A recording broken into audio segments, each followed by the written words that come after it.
পার্বত্য চট্টগ্রামে বিরাজমান বৈষম্য সংকট ও সমাধানে করণীয় শীর্ষক মতবিনিময় সভা।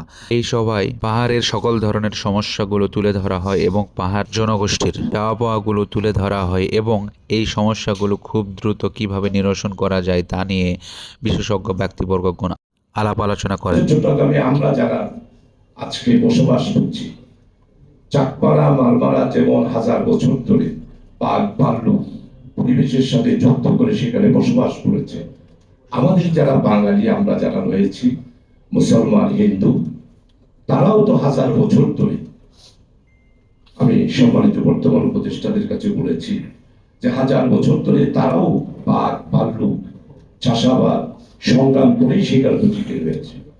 তা আপনারা তাদেরকে আবার বিশেষ জাতি বলবেন, পাহাড়ি জাতি বলবেন, আর আমাদেরকে অপাহাড়ি বলবেন, এটাতেই তো প্রথম আঘাতের মাধ্যমে আমাদেরকে নিঃশেষ করা হচ্ছে।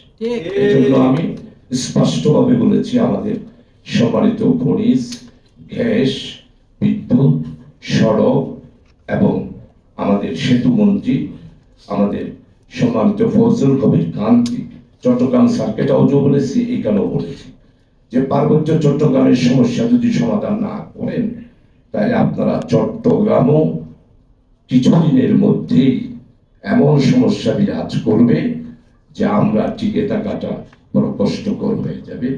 ইনসার্জেন্সি একটা কর্মসূচি এই চট্টগ্রাম সহ পার্বত্য চট্টগ্রাম এই অঞ্চলটাতে সৃষ্টি হবে।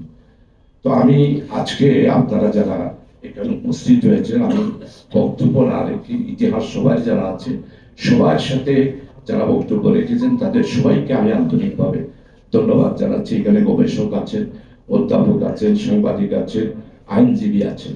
এখন আমাদেরকে কিভাবে পার্বত্য চট্টগ্রামটা আমরা বাঁচাবো সেই পদক্ষেপ নেওয়া উচিত।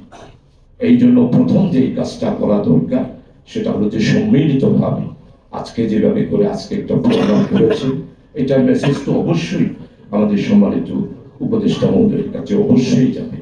আমি হয়তো আজকে তো থাকতে পারবো না, চলে যাব, 2 দিন পরে আসবো। আমাদের সম্মানিত বিশেষ করে গ্যাস, খনিজ, বিদ্যুৎ প্রতিমন্ত্রী, উনি তো আদানির সাথে বিদ্যুতের যে চুক্তি হয়েছে সেই ব্যাপারে যে পদক্ষেপ নিয়েছে, এটা তো স্বাধীনতার 53 বছরে কোনো সরকার নিতে পারে না। আপনারা বর্তমানে ইন্টেরিয়র কমান্ডারের ব্যাপারে হয়তো আপনাদের মধ্যে অনেকেই হয়তো অনেক কিছু ব্যাপারে গ্যাপ রয়েছে।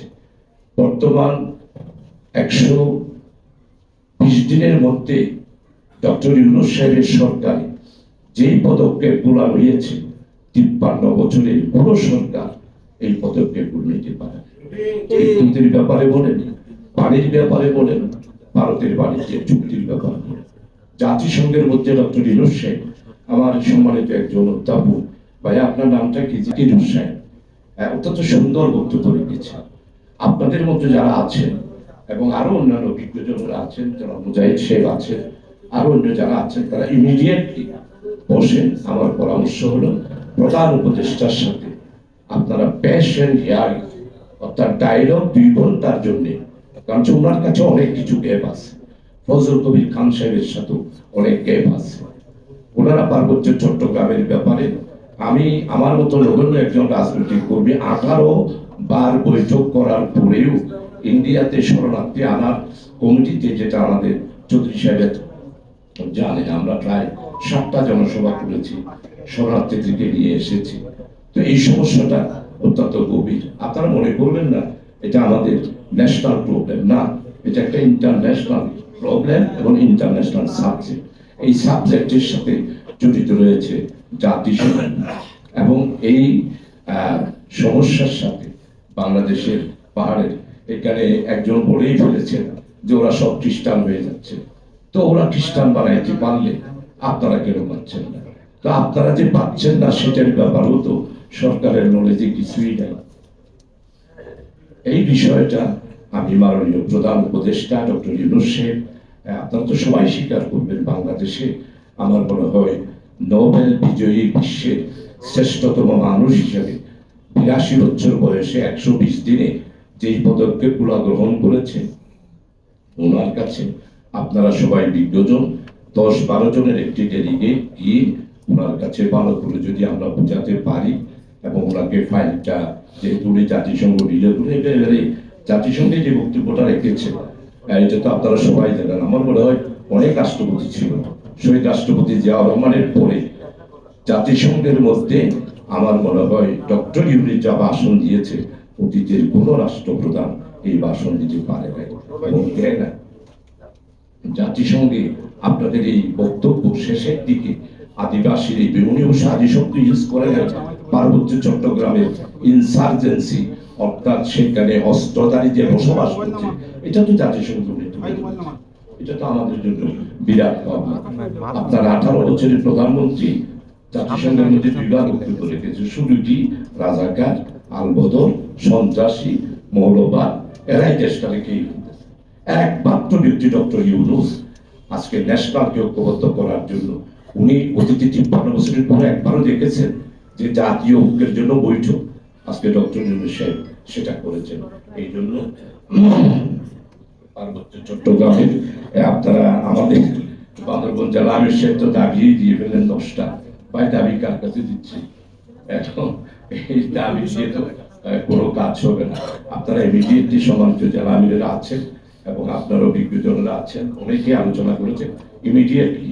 অর্থাৎ আমি বলবো যে আজকে মাত্র কত তারিখ, আজকে 7 তারিখ, এই মাসের মধ্যে আমাদের মাননীয় প্রধান উপদেষ্টার সাথে আপনারা একটা বৈঠক চান, বৈঠক করে ওনার কাছে বক্তব্য আপনি পার্বত্য চট্টগ্রামে আপনারা যে যতই বলুন না কেন, ইন্টারন্যাশনালি এটা একটা ইনসার্জেন্সি, অর্থাৎ ইন্ডিয়ার সশস্ত্র ক্যাডারদের সেইখানে বিশাল একটি পাহাড় গড়ে উঠেছে এই পার্বত্য চট্টগ্রাম। এই জন্য এই বিষয়গুলো এখনো আমাদের উপদেষ্টা মহোদয়রা জানে না, এগুলো আমাদেরকে ধরে নিতে হবে।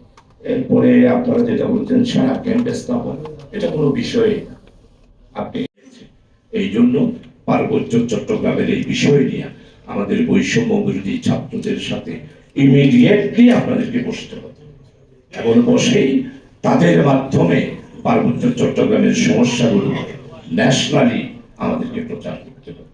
আপনাদের প্রচার অনেক হয়েছে, এখন আমাদের কথা মানুষ বিশ্বাস করে না, বিশ্বাস করে বৈষম্য বিরোধী ছাত্র আন্দোলনের নেতৃবৃন্দ হাসনাত আব্দুল্লাহর কথা, নাহিদের কথা, সাজিদের কথা, এদের কথাই জনগণ এখন বিশ্বাস করে।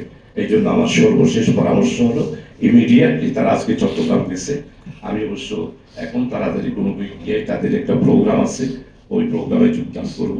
তাদেরকে আমিও বলবো, কিন্তু আমি বলার চেয়ে আপনারাও যদি সবাই একটা গ্রুপের মাধ্যমে এদের সাথে যদি একটা ডায়লগ করতে পারেন, বসতে পারেন, তাহলে তারা যদি তাদের বক্তৃতায় পার্বত্য চট্টগ্রামের বিষয়টা যদি নিয়ে আসে, তাহলে সেই ব্রিজটাকে এমন ভাবে পানিতে ডুবাবো 7 বার, ডুবাই আপনারা কাশিমপুর কারাগারে নেব। আর মৌলানা মতিউর রহমান নিজামীকে যে ফাঁসির মঞ্চে আপনি ধরেছিলেন, রশি এনেছিলেন, সেই ফাঁসির মঞ্চে রশি দিয়ে বাংলার মানুষ বিচারের মাধ্যমে আপনাকে ফাঁসি দেবে। আমি একটা আশার কথা বলবো চৌধুরী সাহেবের কাছে, সেটা হলো যে আজকেও সকালে আমি আসতেছি সার্জিস আর হাসনাত আব্দুল্লাহ, তো দুইজনেই শিকারে গেছে, বলছে আঙ্কেল কোথায়, তো আমি তো এয়ারপোর্টে, আমার আসলে এয়ারপোর্টে দরজা বন্ধ করে দিচ্ছি, তারপর কোনো রকমে খুলে তারপর তারা আমাকে ফ্লাইটে করে নিয়ে আসছে। বৈষম্য বিরোধী ছাত্র আন্দোলনের যেই চেতনা এবং তাদের মধ্যে যে বিপ্লবের আগুন, বিশেষ করে সাইফুল ইসলাম আলিফের হত্যার পর ওরা যেইভাবে করে বর্তমানে